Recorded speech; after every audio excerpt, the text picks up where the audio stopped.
Всем привет! Сегодня немного нестандартная серия для моего канала. Сегодня речь пойдет о вот этом Фиате. Он тоже пригнан когда-то с Америки. И, к сожалению, в Украине его постигли руки, назовем их, плохих людей. Когда-то порезали крышу, и было решено поменять ее. Я пока что на YouTube не видел ни у кого, чтобы освещали этот процесс, поэтому я думаю, вам будет интересно и мне тоже заняться этим. Сегодня мы поменяем крышу. Крыша была куплена целиком вместе со всем каркасом от Abarth 2020 года, европейская версия. Это, я напомню, США, и многие вещи, к сожалению, у них отличаются, но именно сам механизм и сама крыша полностью идентичны. Я уже подготовил машину к тому, чтобы произвести эту операцию. Полностью разобран весь салон. Сейчас я вам это покажу. И крышу нужно вырезать. Крыша приклеена так же, как обычно панорама клеится. Точно так же крыша приклеена на герметик. Полностью по периметру. Этим будут заниматься отдельные люди, которые являются профессионалами в этом деле. Иногда лучше довериться профессионалам, заплатить им деньги и не морочиться. А все вещи остальные, как сборка, разборка, там, установка, настройка, потому что крышу потом надо будет обучить, это все буду делать я, и я вам покажу, как это делается. Еще один момент, когда я брал крышу, эта крыша внутри белая, сам потолок, новая крыша внутри черная.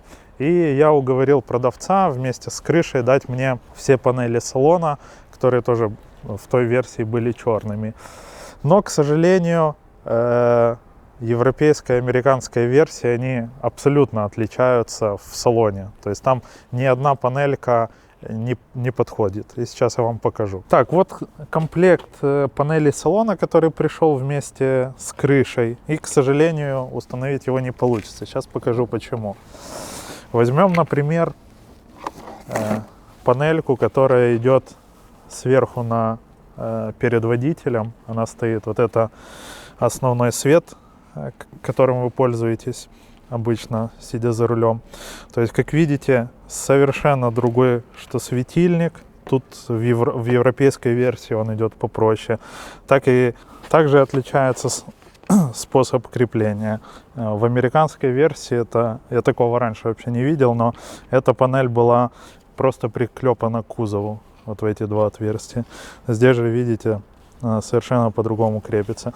И та же история со всеми остальными панелями. Ну, я покажу самые яркие отличия. Это, например, накладка стойки за водителем. Как видите, в американской версии ремень находится внутри.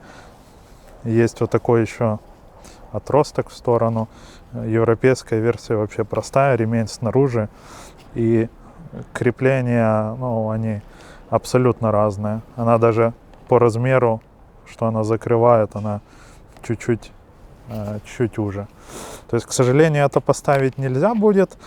Что я хочу сейчас сделать, это я узнаю, есть такая услуга, как покраска этих панелей в черный цвет. Посмотрим, я узнаю насчет этого. И если я решу это делать, я вам расскажу и покажу результат этой операции. Но меня единственное, что смущает, это то, что любая царапина на этом пластике будет светиться белым. Так что посмотрим. Крышу, которую мы будем устанавливать на Fiat, пришлось забрать стекольщикам, так как, видите, погода не очень. И они сказали, что в такую погоду лучше не клеить, потому что могут быть протечки потом. Они забрали ее в свой гараж, и завтра мы поедем к ним, там, где сухо и тепло, и поменяем эту крышу. Я вам покажу весь процесс.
увидели, как происходит процесс замены крыши. Для профессионала это довольно просто. Мы справились порядка за 1,5-2 часа.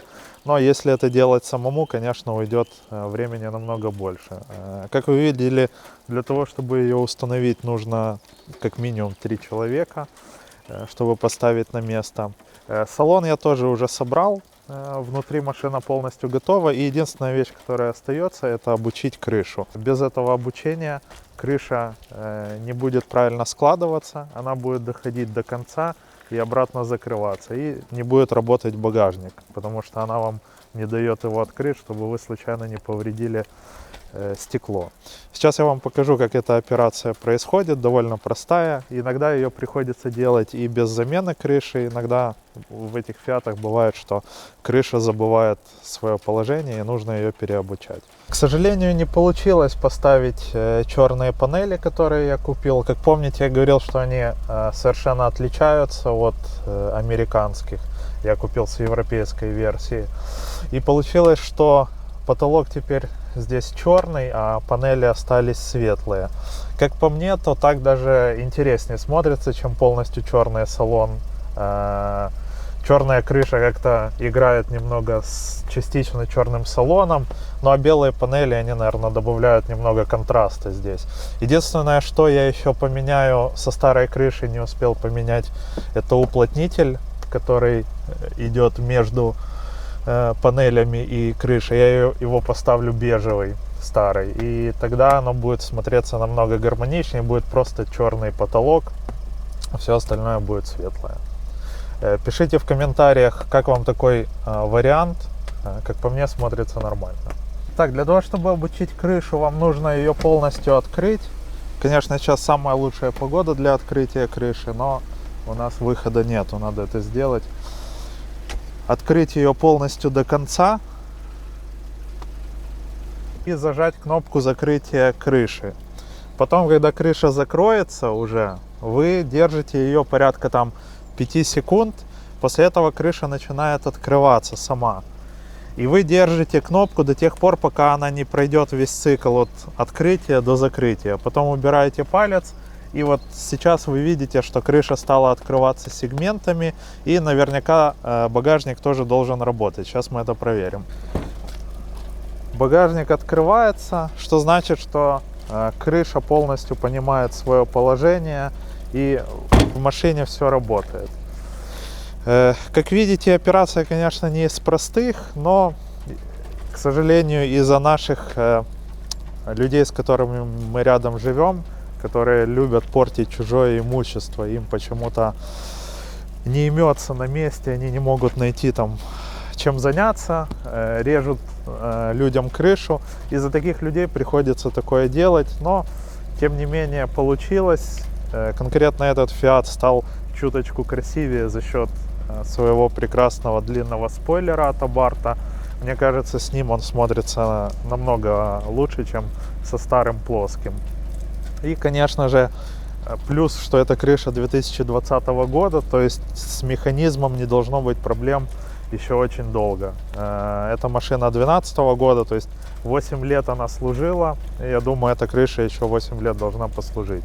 И самый частый вопрос, который мне задают под роликами, это вопрос стоимости. Во сколько обошлась конкретно эта операция? Сама крыша полностью комплектная стоила $1000, и замена порядка 100-150. Это сама работа людей, которые ее вырезали. Почему я выбрал именно этот вариант с заменой полностью всей крыши? Если покупать ткань отдельно, такое тоже продается на разборках, ткань будет стоить порядка 500-600 баксов, и замена ее будет происходить где-то в лучшем случае дня 2, потому что тут очень много нужно разбирать, потом ее обратно настраивать. И конкретно у этих крыш есть одна проблема, там есть такие детали, они сделаны из пластика и алюминия, которые как раз делают вот эти складки на крыше. Их можно поломать.